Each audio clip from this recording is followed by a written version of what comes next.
떠도는 여러분의 고견을 떴습니다. 오늘 기사가 떠돌고 있는데요. 중앙일보의 김기정 기자의 기사인데요. 잘 분석한 것 같아요. 독특하게 분석을 했네요. 한동훈 등판 8할은 홍준표 덕이다. 원내대표 한계 겪은 홍준표의 노림수? 퀘스천 마크를 달았습니다. 오, 독특합니다. 일리가 있습니다.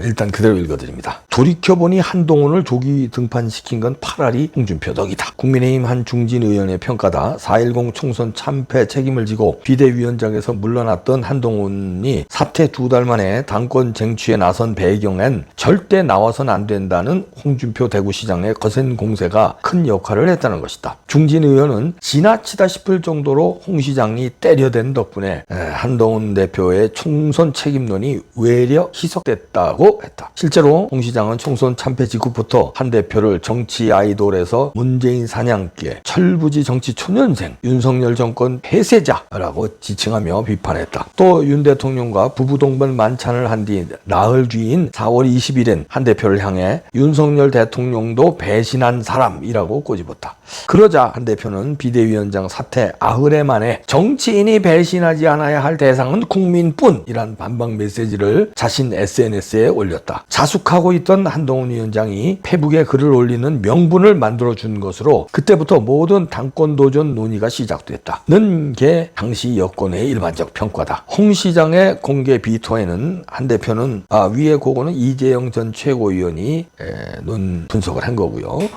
홍 시장의 공개 비토에도 한 대표는 보란듯 지난 7월 23일 전당대회에서 압도적 득표율 62.8%를 기록하며 당권을 쟁취했다. 표면적으로 볼 때 홍 시장의 말과 정반대 결과가 나온 셈이다. 하지만 정치권의 평가는 조금 다르다. 익명을 요구한 여권 고위 관계자는 홍 시장의 예민한 정치 감각을 고려했을 때 그가 원한 결과는 홍 시장의 조기 등판이었을 것이라고 주장했다. 이 관계자의 분석은 이렇다. 여권의 잠재 대권 주자들이 가장 경계하는 것은 정치권에 익숙하지 않은 사람이 대선 직전에 등장해 바람몰이하는 것이다. 가장 가까운 사례가 2021년 7월 말 입당해 석 달 만에 국민의힘 대선 후보 자리를 꿰찬 윤석열 대통령이다. 당시 홍 시장은 윤 대통령에 밀려 2위를 기록했다. 이 관계자는 한동훈이 예상보다 일찍 등판하면서 대선까지 남은 3년 동안 무수히 많은 정치력, 정책 능력, 도덕성 등의 검증에 직면하게 됐다며 한 대표의 참신함은 떨어지게 되는 것도 홍 시장이 조기 등판을 원한 이유 중 하나였을 것이라고 했다. 홍 시장의 이런 의도가 원외 대표의 어려움을 먼저 겪었던 자신의 경험 때문이란 분석도 있다. 홍 시장은 2017년 대선에서 패배한 뒤 미국으로 출국했다가 23일 만에 귀국해 전당대회 출마를 선언하며 당권 쟁취에 성공했다. 하지만 당 주류가 아닌데다 총선 공천권이 없는 원내대표의 한계는 뚜렷했다. 국회 현안을 현역 의원이 주도하며 당대표가 배제되는 일이 적지 않았다. 당시 원내 전략을 논의하던 한 의원총회에서 현역 의원들이 우리가 알아서 하겠다며 당대표인 홍 시장을 내쫓다시피 하자 홍 시장이 국회의원이 이렇게 대단한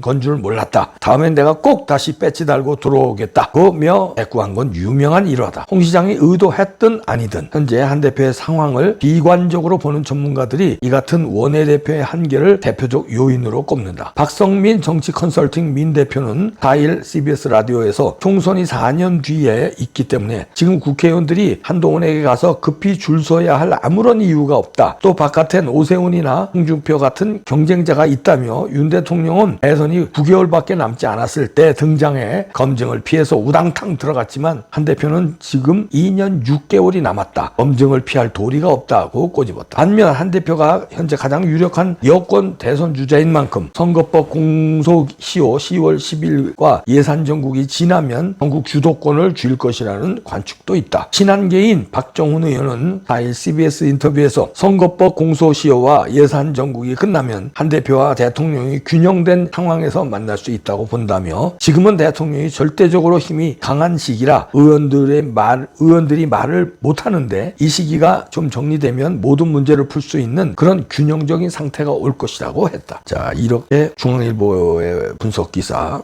일리가 있는데요. 저는 이제 그렇게 생각했거든요. 홍준표가 그냥 계속 너무 공격을 해대서 열받은 한동훈이 나왔을 것이다. 이거는 뭐 대부분 많은 사람들이 예측을 했어요. 그런 효과가 있었고요. 왜냐면 우리 평론가라든지 국민들이 비판하는 거하고는 다르거든요. 왜냐면 잠재적인 경쟁자가 너무 심하게 다른 쪽으로 공격했어요. 있어요. 뭐 그러니까 우리 평론가들이 분석하듯이 뭐 윤석열 배신할 거라는 둥, 뭐 여러 깜냥이 안 된다는 둥, 뭐 이런 걸 비판했는데 이 바람에 열받아서 한동훈이 파랄 하는 성격이거든요. 파랄 하면서 그래 내가 저거 한번 내가 작살 내줘야지. 내가 당대표 나가서 저것들을 한번 내살 낸다. 이렇게 긁었을다. 그래서 한동훈이 나왔다. 이런 분석인데요. 그러니까 차라리 홍준표가 한동훈의 책임론 가지고만 점잖게 아니 총선 패배했지 않냐. 당연히 책임질 거다. 뭐 이런 식으로 그러면은 책임론으로 이렇게 몰고 가면은 총선 패장이 나올 수 없어 사실은. 근데 이게 뭐 이상한 쪽으로 리더십이 안 된다. 정치 깜냥이 안 된다. 윤석열 배반할 사람이라는 거는 우리 평론가들이 이미 너무 많이 했잖아요. 그걸 경쟁자가 하니까 한동훈만 10만 받게 했지 큰 소득이 없었거든요. 오히려 나와버렸잖아요. 나왔는데 그냥 압도적으로 당선이 돼버렸어요. 그냥 홍준표 효과다. 이렇게 생각했는데 여기 분석은 방점이 뭐냐면 그걸 노렸다는 거예요. 홍준표가. 왜냐하면 자기가 해보니까 자기가 당대표 뭐 2번 해봤고 대선 주자도 2번 해봤는데 지난번에 윤석열 대통령한테 질 때 이는 그렇게 분석했을 거예요. 야 이건 진짜 미리 검증 안 되고 그냥 덜커덕 나와서 인기몰이를 확 떠가지고 되니까 이거 당할 재간이 없다 이렇게 생각했을 거예요. 홍준표는 국민들의 그 심정은 모르고 국민들이 왜 윤석열을 그때 대통령으로 확 갑자기 몰았습니까? 국힘당 안 된다. 이재명 문재인 잡아쳐놓는 검찰도 못 믿겠다. 그러면은 검찰총장 출신에 깡다고 있는 윤석열 대통령이 해결해 줄 수 있겠다. 대통령이 되면 이래서 확 올라간 거예요. 삽시간에. 그런데 홍준표는 어떻게 생각하냐면 갑자기 나와서 스타가 되는 건 못 말린다. 아니면은 다 경쟁해봐야 조물애기들 자기가 다 이긴다는 거죠. 오세훈이든지 뭐 안철수라든지 뭐 그 당시 뭐 이준석은 뭐 아직 저쪽 당으로 안 갔을 테니까 이런 놈들 다 내가 다 제끼는데 어휴 윤석열 대통령이 느닷없이 나오는 거. 그러니까 지금 다음에는 홍준표는 또 대통령을 노리는 거예요. 근데 느닷없이 나오는 사람만 아니면 그것들 다 잠재운다. 그러니까 한동훈을 미리 띄워서 대권 주자로 띄워서 미리 그냥 다 난도질을 치고 이제 검증을 지금 사실이 검증 지금 빼게 받고 있어요. 그래서 홍준표가 의도했든 안 했든 한동훈의 지지율이 추락하고 있습니다. 이재명과 싸우랬더니 자기 정치만 골몰하고 있다. 이런 식으로 매일경제에 분석하면서 한동훈하고 국힘 지지율 동반 추락했는데요. 한동훈 지지율 추락세가 심각합니다. 조금 추락한 게 아니라요. 여기 매일경제에 나온 거는 10%가 빠졌네요. 이재명은 3% 올랐는데 한 달 전이었던 3월 첫째 주 한 달 전하고 비교했을 때 그런데 이재명은 3% 올랐는데 한동훈은 10% 떨어졌다는 거예요. 그러면 엄청난 추락이거든요. 그러니까 이렇게 해서 한동훈의 인기가 이제 갈 것이다. 실제로 지금 가고 있고요. 이제 홍준표는 계산을 했다는 거죠. 홍준표 자기도 어려운 게 우파가 이렇게 분열돼가지고 자기가 졌다.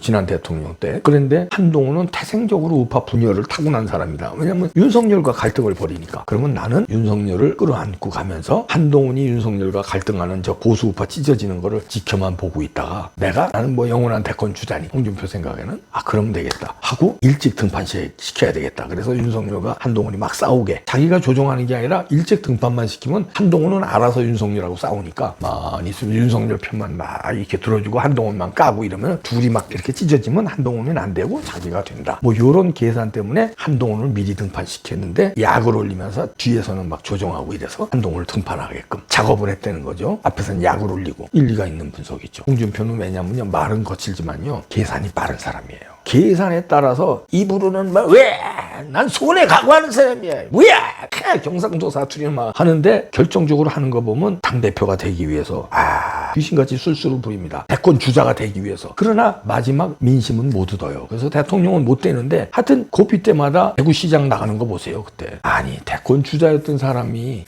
당대표였던 사람이 시장 나가는 게 말이 됩니까? 서울시장도 아니고 대구시장? 대구를 무시하는 게 아니에요. 급이. 그런데도 그것도 무리해서 나갔어요. 그래서 많은 비판을 받았어요. 그런데도 그걸 여우같이 계산해서 대구시장이 되더라고요. 여우 같은 데가 있는 사람이야. 말은 거칠지만. 그러면은 그 여우같이 계산해서 한동훈을 미리 띄워서 열받게 해서 나와. 야 이놈아 안 미리 띄워서 보수우파 갈라져서 윤석열이 또 때리고 이래서 한동훈이 인기가 축축축축 떨어지고 이봉규 같은 놈들 한동훈 막 비판하잖아요. 그래서 난도질이 당하게 돼서 한 1년쯤 뒤에는 이건 뭐 별 볼일 없어진다. 그러면 내 밥이다. 이렇게 계산했을 수 있죠. 정치인들은요 대부분 자기 위주로 계산한대요. 내가 대통령감이라고 생각한대요. 초선들도 그렇게 생각한대.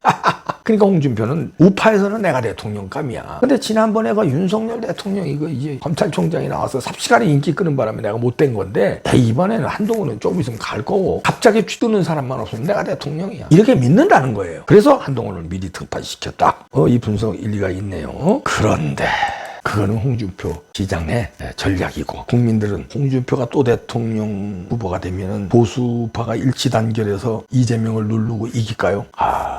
그럴까요? 새로 뜨는 사람이 없을까요? 지금 김문수가 뜨고 있습니다. 근데 김문수는 한동훈이나 윤석열 대통령처럼 삽시간에 뜬 사람이 아니에요. 아주 오랜 기간에 검증이 다 된 사람입니다. 그 다음에 새로 뜨는 사람 없을까요? 후보군 지금 몇 명 있습니다. 이재명을 잡아쳐놓는 판사라든가, 부정선거를 수사해서 결정적인 공을 세우는 검사라든가 있습니다. 김문수 외에도 앞으로 나올 사람들이 2년 반이면 시간 너무나 많아요. 홍준표로 될까요? 그는 제 생각이고, 홍준표는 근데 자기가 한동훈만 미리 제끼면 대통령 된다고 믿는 거죠. 왜냐면 이재명은 저 범법자니까 이렇게 생각하는 거죠. 지난번에도 만약에 윤석열과 우파 대권 경선에서 홍준표가 이겼으면 윤석열보다 큰 표차로 난 이겼을건? 이렇게 계산을 하고 있다는 거예요. 근데 윤석열 겨우 0.7%밖에 못 이겼어. 이렇게 생각할 수 있겠죠. 내가 했으면 뭐 한 7%로 이겼을 텐데. 이렇게. 하하. 그럴까요? 하여튼 홍준표는 그렇게 생각한다는 건데, 요거를 잘 캐치를 했네요. 중앙일보의 김기정 기자가 일리가 있는 분석이었습니다. 그러나 이봉규의 분석은 한동훈도 안 되고요, 홍준표도 안 되고요, 뜹니다. 제3의 인물 뜨고요, 한두 사람 뜰 거예요. 그 다음에 김문수도 있고요, 오세훈은 좀 부족하지만 모르죠, 또 어떤 또 뭘 일으킬지. 그러나 한동훈과 홍준표는 글쎄 안 될걸요. 그게 제 생각입니다. 야, 홍준표 머리 굴렸네.